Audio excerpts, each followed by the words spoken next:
Pamiarsa yadiastun Idul Fitri utawi Lebaran sampun ngelintang, nanging pengarga pabuat pokok kantun ageng silih tunggilnyane daging ayam.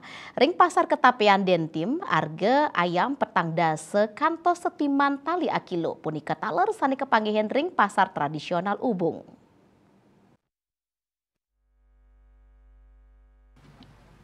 Silih tunggil pedagang daging ayam ring wewidangan Ubung dan pasar Ibu Ayu Mausang nincap nyani harga daging ayam memargi kali raina sedurung pengrauh lebaran sani lintang. Dani Mausang pasokan ayam rauh makin mewah. Dani sareng rabini pun kata nyani ngambil kantos aton rahina nyanging rauh makin wantah mulyang kuota 100 kilogram.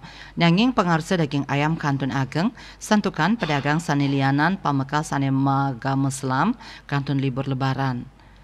Muatesnya nih kuentenan stok daging ayam taler kerasayang oleh supplier daging ayam ring dan pasar Ikomang Widana.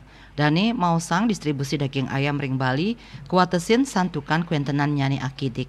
Tios pasukan saking peternak Tedun Widana taler Mausang pasukan saking Pulau Jawa talur mewates. Indika inucap memargi sangkaning wenten libur lebaran. Asa punika taler, Ketua Perhimpunan Insan Perunggasan Rakyat Binsar Bali, Iwayan Eka Murka Matutang indik kirang nyani kuentenan ring peternak ri tepengan mangkin.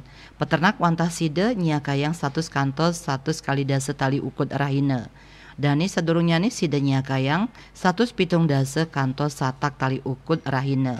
Dani taler Mausang rau mangkin, para peternak kepaksa antuk ngadol ayam sani kantun madue bat ingan nenten sekali katah nyani inggih punika kalih kantos kalih 4 kilogram. Asmara Putra Bali Pos Nguningayang.